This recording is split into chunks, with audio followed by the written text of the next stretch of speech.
Good evening, everyone. This is Mayhem Talking Markets, and we're looking at a chart of the Russell 2000 ETF IWM going back to just before 2008. And you can see that it's been in a pretty nice little uptrend here. I mean, you could pretty much quantify it by this channel that it's been in that whole time period, right? And it's kind of testing either end of that channel during some of the extremes in price action that we've seen. But it's a pretty clean channel. And it's interesting to see that. It's interesting to see that that channel goes back throughout the entire bull market, really back to 2009, 2010 when it started. And you could see that during the Great Financial Crisis, and this is a monthly time frame here, during the Great Financial Crisis, the Russell found some support at the cloud until it broke into the cloud. It was trendless. It recovered on that monthly candle in later 2008. And then it broke below the cloud and found the cloud to be resistance and continued lower to what eventually became the bottom of this trend channel, where you look at the actual candle versus that wick, right? So I'm starting the bottom of the channel there, and I'm bringing the bottom of the channel up to the 2020 COVID swoon, right? So you can see that that it's holding that bottom area, it's defended that area, and it's revisited it, which kind of validates it. Now, this is a monthly chart, so it's going back quite a ways. You know, we're really going back here almost at this point. I think really actually at this point about 14 years. Okay, so wow, it's a lot of price action in a chart. You could see that when we were in that corrective period, you know, once we made this sort of low that was bought into, instead of this one where it was a bit of a fake out, we actually saw some continuation. We saw some positive price action, and this candle actually closed higher than the prior month. So it was a lot different than how this candle looked. Looked like from that point, buyers began to become a little bit more emboldened, and we saw a continuation, right? We saw a continuation over the monthly Tenkan. That's this brown line here, as well as eventually continuation above the monthly Kijun, which is that blue line there. And so the brown line, the Tenkan, is the leading. The blue line is the lagging indicator. And so when you have validation, when you're crossing above both, that's always constructive. You see price interaction with them kind of throughout this chart. And then we cross into the cloud after seeing the bottom of it act as resistance. There's a lot of distribution when we saw these candles and wicks touch the bottom of that cloud. And then we broke into the cloud, and it was something that was, there was consolidation here. There was not a decisive pattern. You can note very clearly the bottom of this consolidation period hit that Kijun span, and it eventually bounced off of there. But it was two tests of that level, and these levels basically represent where there is a lot of price interaction, where there's a lot of positioning. Like the cloud can kind of give you a sense as to where there's a lot of positioning, where a lot of people might hold their positions. That's one of the reasons it's kind of interesting to see it as a trend indicator, because when people's positions are in the money to the upside, you sometimes will see some continuation. Just like when people are losing money, or when shorts positions are in the money, you see more room for continuation to the downside. And when things are sort of neutral in the cloud, you're in this sort of consolidative trendless state. So above the cloud is in an uptrend, below the cloud is in a downtrend, and within the cloud is in a trendless state. And you can also see just how much of a volume shelf you had within that same area of just all that consolidation. So it's just a lot of churning, a lot of price interaction. But eventually we did make it above the cloud. We got into this uptrend. We retested these levels here and really this volume shelf here, and you saw that there was a bid. That's why I like to have more than just Ichimoku. I like to have the volume by price. I also like to have the full stochastics, so you get an idea of momentum, and you get a sense like when this move was happening, momentum was already against the bulls pretty early on. So you got a sense that, okay, this wasn't looking particularly good. We weren't able to grind above this key area of supply, and in fact more was likely added because of the price action that happened there. We saw momentum turn negative, and we saw prices retreat pretty meaningfully for the months to come. And it wasn't really until we saw momentum go positive, when we saw this really large amount of appetite come back in, and this was in 2011. That was a pretty difficult year post Great Financial Crisis in a lot of the market. So this was sort of that sort of corrective selling, that fear, and then it wasn't until prices really stabilized and momentum became favorable, and we crossed above the Kijin and the Tenkin, that you could say that the path of least resistance was really upward, and it remained that way as long as we were, on a monthly closing basis above that Tenkin, ideally. Um, and then once we started to grind sideways, we started to see the prices interact more with that tank and test it more on a monthly basis. Another thing of note, we talked about the momentum shift here. We also do see this sort of bearish cloud twist that was happening, and it was really made more bearish when the cloud flipped red here. So that's another sign that there was some potential weakness in the Russell to come. So you had several different indications. You had momentum. You had the cloud twist, especially as it happened here. You had prices crossing below the Tenkin and even below the Kijin, even though it closed above that month. The next month it closed below. So there's various indicators kind of telling you danger. Now, obviously, prices did end up bottoming here. We didn't go back in the cloud. We didn't become trendless. We saw momentum shift, and we began to grind higher. And as we did, we saw some more listlessness on the part of buyers. They kind of ran out of demand. We saw, again, a large volume shelf here, so there's a lot of consolidation around this price level, which is interesting because it's another price level that is key to where things eventually bottomed during that COVID rout, right? So you could see that bottom actually coincides with some of this price action and some of the extremes that we had.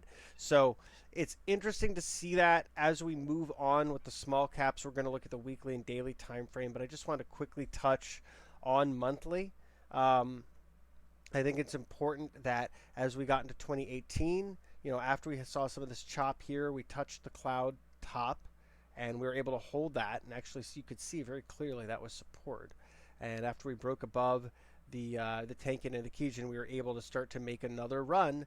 And it wasn't until we started interacting with them on a negative basis, on a closing basis, that really things got choppy again. So you can really see the value of these indicators because they're giving you a sense of momentum. They're giving you a sense of whether bulls are really in control of price action.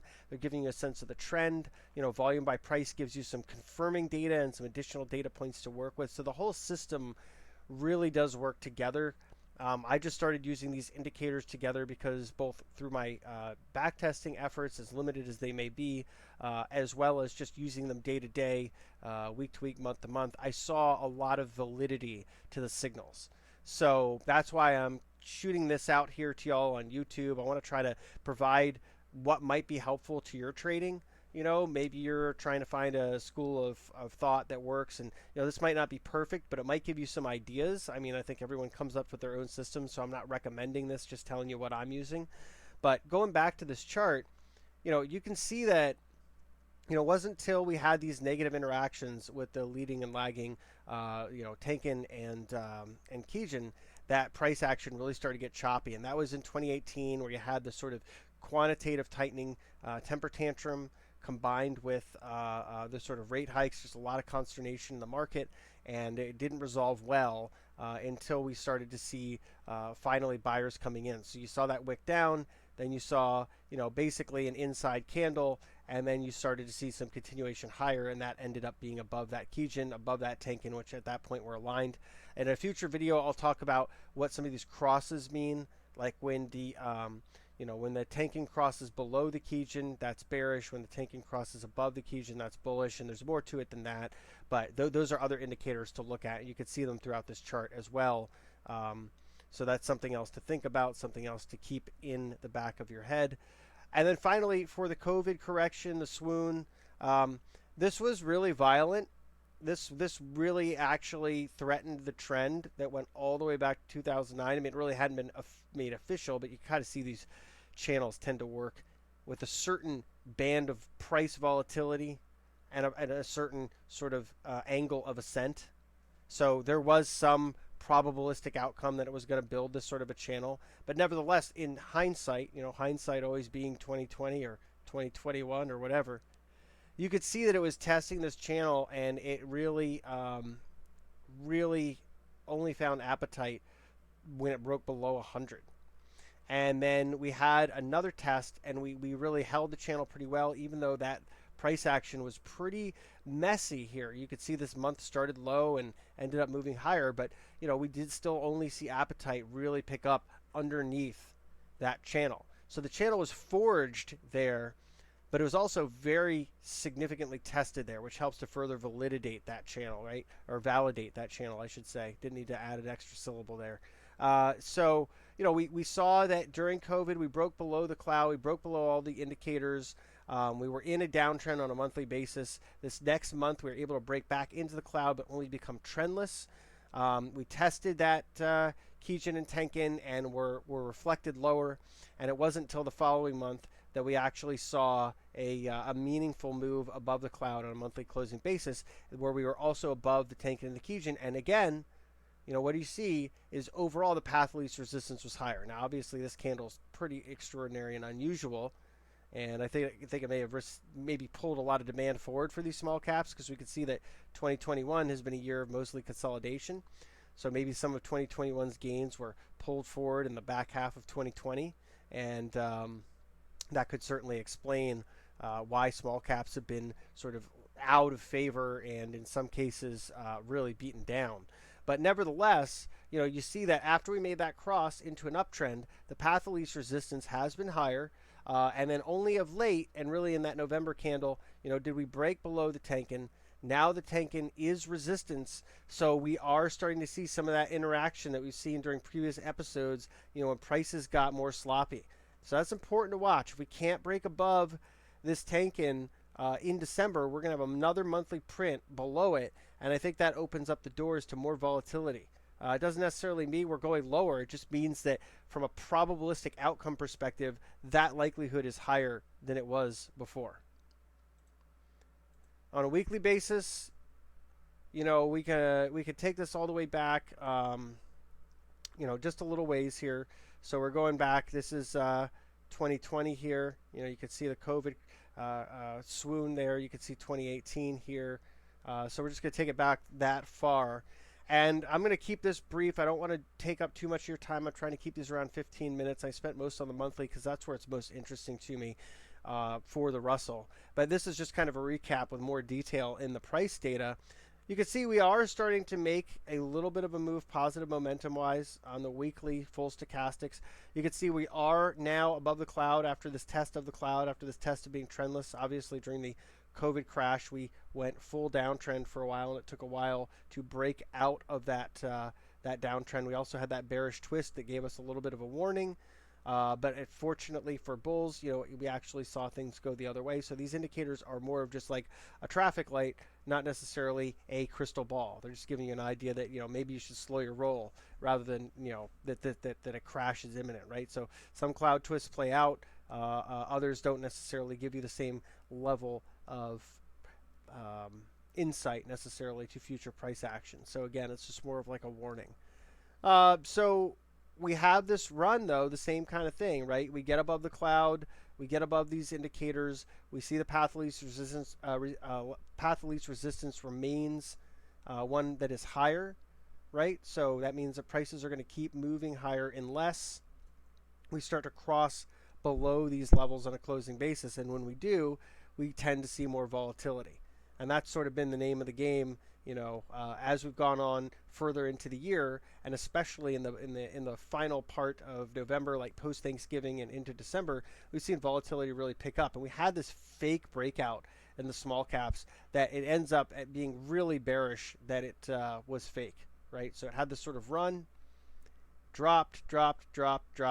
That's not good. That's not what you want to see. You have 1, 2, 3, 4 straight weeks of distribution, a little bit of stabilization, more distribution, a little stabilization, but we're caught below the Tenkin and the Kijun, just like in the prior monthly chart.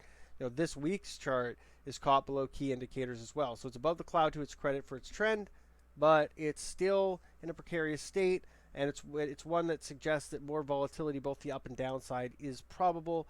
And I think if I looked at the Russell Volatility Index, I'm just going to pull that up real quick. Pretty sure it's above 30 right now. Which suggests, volatility is pretty elevated. So bear with me here as I pull that up.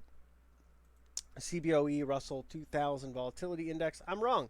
It's 24.60, so it has dropped quite a bit. But it's still implying moves of over a percent and a half, maybe 2% a day. I don't have the exact math for that one, but it's certainly implying more volatility. And the Russell has had, of late, its most volatile period in quite a long time, where daily moves have been, over a percent. So today's move of not over a percent was actually a bit of a deviation, right? So we're going to zoom in because we can see on the weekly basis we've been trapped in this zone. We had the fake breakout. It broke lower. Now it's trying to kind of reverse that move, but we were trapped below some key indicators. So let's just take a quick look at daily and we'll wrap this up. On a daily chart, you can see that the majority of 2021 has been spent trapped in a range. So, and we see this reflection here when we met the top of that trend channel I painted on the monthly chart. We could see that momentum is positive, but sellers or buyers might be getting just a little tired here, but momentum remains positive. You can see that on a daily basis we're above the Tenkin and the Kijun, but the Kijun is above the Tenkin. You had the bearish cross here before some of this selling took off. You also saw that bearish momentum cross before that, and this is the breakout that turned out to be fake and basically retested some of these lows. This is really the bottom of channel here. So let's look at a auto support resistance line here if we can make one of those. Right, so here's the lowest that it tested recently, and here's kind of where it based. As you can see, it's retesting this range of lows that we've had during the March sell-off, both of them, the May sell-off, July sell-off, August sell-off, what it threatened in earlier December, later November, really just testing these lows. If it broke below there and it actually, failed that support level, like if we broke below, let's just call it 203, we could take it even a little lower. We could just say maybe 202.50, but I mean, let's just say around that level. Right, this is saying 202.95, but some of these breaks can be a little bit bigger. You can have a little bit of an overshoot and get back above a level. So let's just say if it broke below 202.50 on a weekly closing basis, that would be very bearish, because that would probably open a lot more of this to be tested. You see how much consolidation there's been in this area, and you can see we can do the same support resistance up top. I mean, this has been an area of a lot of distribution. You can see these volume shelves, a lot of accumulation distribution in this area. A lot of people thinking every single breakout is going to be the breakout. I've been under that impression myself several times, where we thought, hey, it's going to break out here. Hey, it's going to break out here. Maybe here. Nope, double top, roll over. Hey, it is breaking out. Oops, never mind. That was, we saw what followed.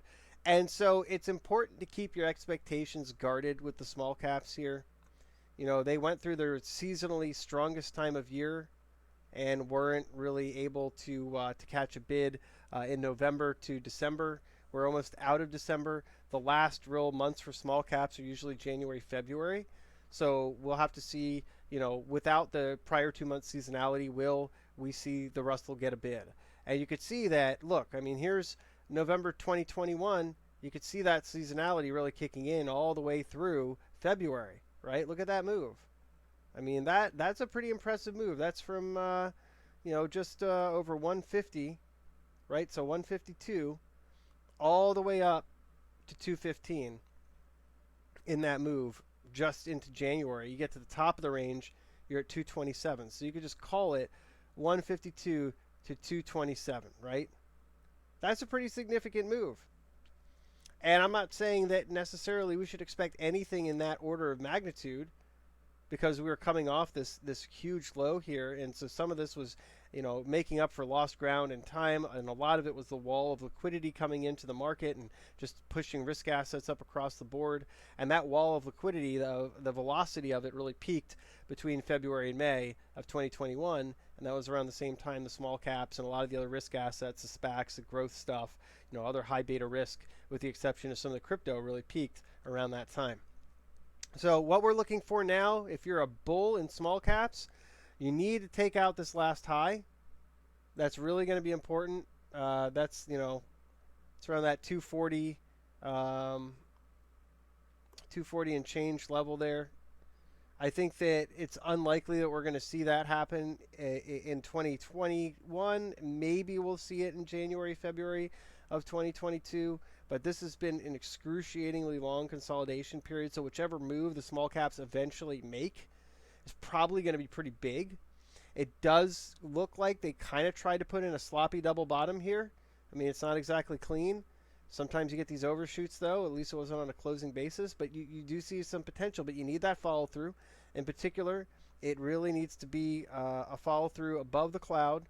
It really needs to be a follow through, above the top of the cloud to get back into an uptrend, which right now is just going to be a close above 235.65, and it needs to be able to break the all-time high in the Russell to really be a valid breakout, right? I mean, that's really what's going to demonstrate, because that fake breakup, you got a lot of people trapped up here and around these levels that are going to be selling if it gets back there.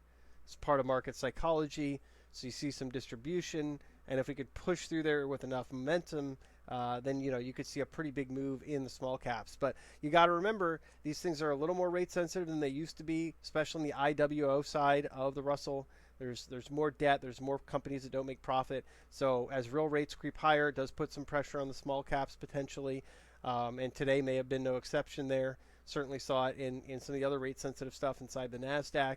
So net takeaway here is we've had a nice bounce off these lows. These are lows that have been managed to hold most of 2021 through. There's been a couple areas like that were a little bit lower than that. Like in February, you saw we were lower than that. In March, there was a period of time where I think we're a little lower than we are now. So, we definitely have some space that we could work with below this as support, but you really wouldn't want it to test there, because that starts to make this look like a double top. And so, bulls would want to see some maybe consolidation and then a move higher through the cloud and a retest and break above this all-time high. Bears would want to see the opposite, a reflection from the bottom of the cloud, or even where we are now, lower, and a break up below the 2021 lows that were made in February, March. So that's where we are. And of course, we can have something that frustrates both teams. We can just have it keep moving sideways. There's nothing that says that there's any need for a binary scenario. It can keep going sideways as long as it wants to go sideways and frustrate as many people on both sides as possible.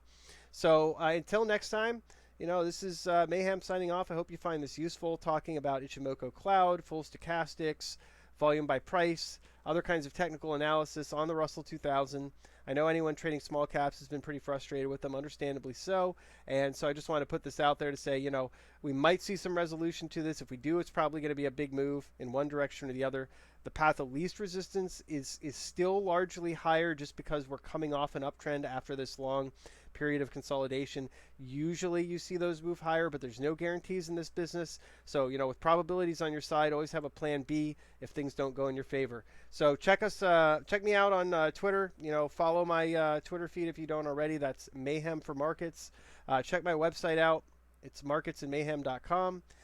Follow, like, subscribe. If you're on the YouTube channel here, please don't hesitate to subscribe. If you do already, I thank you for that. And I'll be putting out some more videos pretty soon. So until next time, hope everyone's doing well. And if you're off for the rest of the year, then Happy New Year, and I'll see you in 2022.